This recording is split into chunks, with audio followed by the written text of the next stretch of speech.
I'm going to go ahead and list a few movies, and I'm going to see if you guys notice any similarities between them. Assassin's Creed, Super Mario Bros., Street Fighter, Warcraft, Street Fighter: The Legend of Chun-Li, Max Payne, Doom, Far Cry, Silent Hill, Double Dragon, Dead or Alive. Now, what do all these movies have in common?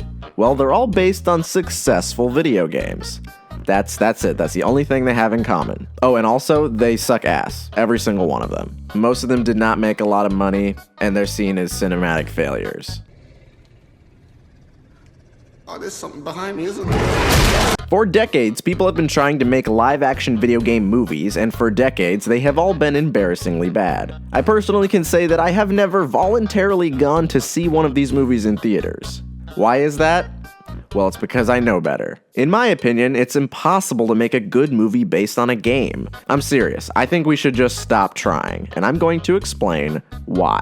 Now, the main thing we have to do when talking about video game movies is specify what makes a video game different from a movie. I mean, you can make a book into a movie and have it be pretty good. You can even make music into a movie and have it be decent. So why can't you just take a game and make it into something else? Well, that's because games have an element that books, movies, and TV shows do not have: interactivity. The number one factor shared amongst all games is that one or more people have to actively work towards enjoying the game through their own actions. And 9 times out of 10, that's the main reason you're playing the game. Yes, a lot of people play games just for the story, but you're still playing the game. So if you take that away, most of the time, the game isn't going to be as special anymore. Even if you're watching a Let's Play, which isn't you interacting with the game, you're still watching someone do it. Interactivity is the main factor here. Plus, you can't adapt interactivity into a film. That's not possible. So I'm going to take a random game and we're going to make a movie out of it. Let's take BioShock. We're going to try to make a movie with just the elements given to us by the game, and I'm going to show you guys why it doesn't really work. So if I was a studio executive and someone threw BioShock on my desk and said, we need to make a movie out of this, the first question I have is, who's the main character? The main character of BioShock does not have a character. That's part of the story. That makes sense in the context of the game. He doesn't really say much, he doesn't really feel much, he's just kind of a window for us to experience the world and the message of the game, which I'm going to get into in a little bit. So maybe we do like a Mad Max sort of thing. Maybe we have him be a surrogate for the audience to explore this world with. Except that ruins the whole point of the character in the story, the role of the helpless player, the person who has no choice but to do what the game tells them to do. In fact, the whole message of the game can't even be in the movie because the message is that free will doesn't exist in a video game. The idea that you're forced to do whatever the game tells you no matter what. That is basically the entire point of BioShock, at least the first one. And that brings up the next problem. Half of the things in the game are just there for gameplay purposes. The whole idea of magical abilities are just there to make the combat more fun. If you remove them, they actually kind of make the story a little better. And honestly, if somebody made a BioShock movie, you know that the big daddies would just be there as set dressing. They would just be there to look cool. So what are we left with? An underwater adventure drama featuring a bland main character? We made Waterworld. It's Waterworld. That's what we have left. It's fucking Waterworld. You could honestly try to do this with any story-based video game, and you're gonna get the same result. In Metal Gear Solid, the main appeal is how it subverts your expectations. All the most iconic moments, like bosses reading your memory cards. You've been playing Super Mario Sunshine. Commenting on the wonders of Blu-ray or stereo technology. Oh, wait. We're on PlayStation 3. It's a Blu-ray disc. Yeah, what an age we live in, huh, Snake? This stuff can't be in a movie. It's not possible. And if you take away these elements, it's not Metal Gear anymore. Ratchet and Clank tried to adapt exactly the same story as the game. If you just look at the story on its own, it's kind of just Shrek in space. Actually, that sounds pretty cool, but it doesn't work, trust me. Most of the time, video game movies just take these base concepts of a game and they throw them on the screen haphazardly with no regard to those concepts and what they mean. The worst offender of this is in movies like Silent Hill. Because in Silent Hill 2, Pyramid Head is supposed to represent the main character's guilt, sexual frustration, and hidden dark nature. It means something very specific to the main character in that story. And then in the Silent Hill movie, he just shows up as a scary monster. That's it. There's no reason for him to be in that movie. Usually, you have to change a lot when you make a game adaptation because games don't really have enough content to adapt. Because most of the time, that content is gameplay. How can you actually make an Uncharted movie when this is what's on screen for 99% of the game?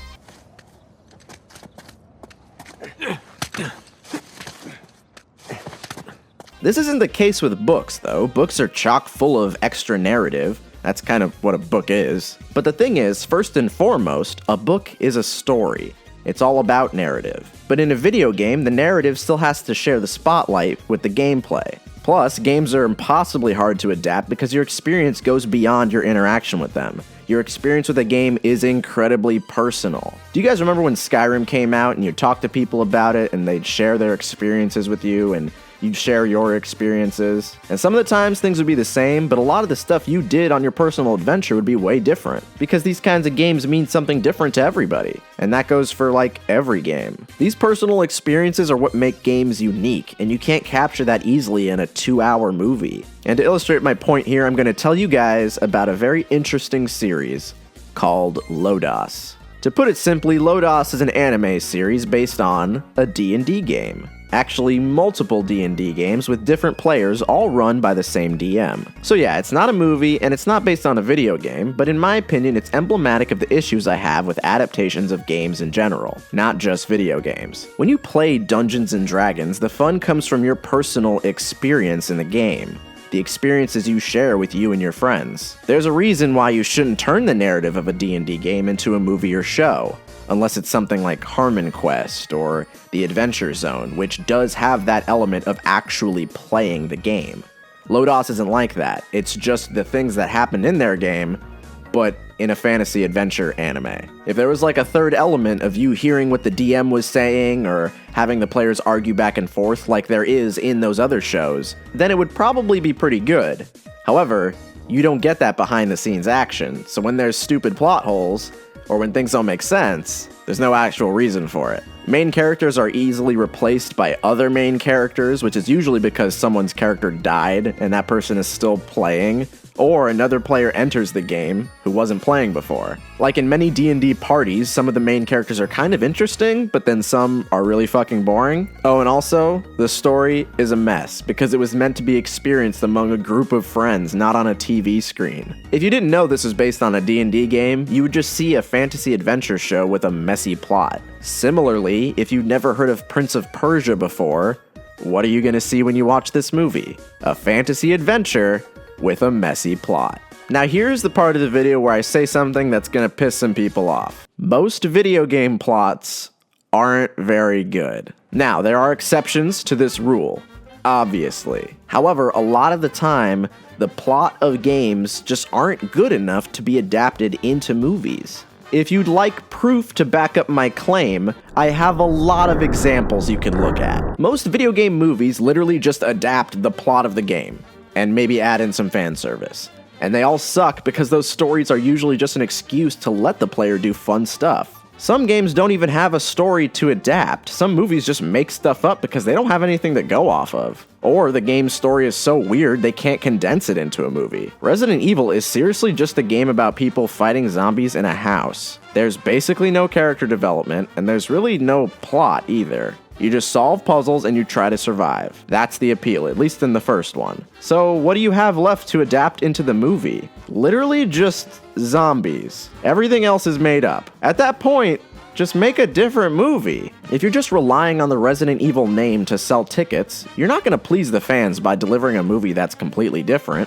And you won't please the non-fans by having a movie that fucking sucks. Or in most cases, you have the problem where the games are actually too long to be adapted. Movies are around 2 hours, and most big games are around 8 to 100 hours. Could you really adapt the story of The Witcher into a movie? A game where even rushing through the main plot and skipping some side content would net you around 40 hours or so? No, man. Most of that stuff is pretty important for the story. But here's where I get into the rebuttal for my argument. In my opinion, as I've stated over and over again, movies based on games are doomed to fail. However, TV shows are a different thing entirely. Now, if you ask me, if you want to adapt a video game into something else, you need 3 things. Number 1, you need to make it a show. Shows are longer, and they allow you to explore the elements of the story with more depth. Video games more closely follow the structure of an episodic adventure. The upcoming Witcher show actually has the chance to not suck, because it's a TV show. The Netflix Castlevania show is the only example of a good video game adaptation, and it would be absolute garbage as a movie, because it needs that extra bit of runtime to be effective at delivering this large story. However, the thing is, the reason Castlevania is so good is because it's made by people who actually love the games. And that's where I bring up point number 2. Get skilled people who love the game.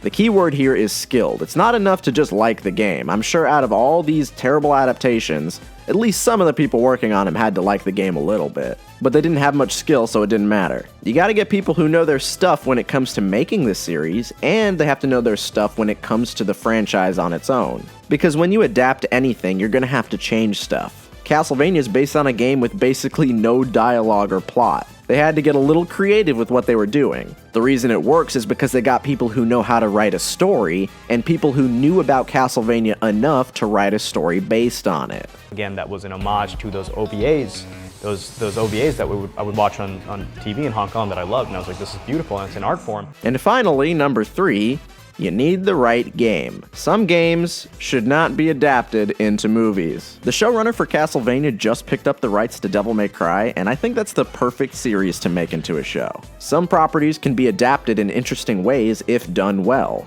Now look, I'm super stoked that we have proof that video game adaptations don't have to be bad. However, I think we're still a long way from having a movie that honors the game while delivering a unique and satisfying experience. I think if it was possible, after all this time, we would have already seen it happen at least once. But we haven't. And I love video games and I love movies, so I would actually love to see it happen, but so far, I just don't think we're at that point. Now, if you disagree with the stuff I've said before, that's fine. I don't mind, because in this case, I would certainly love to be wrong.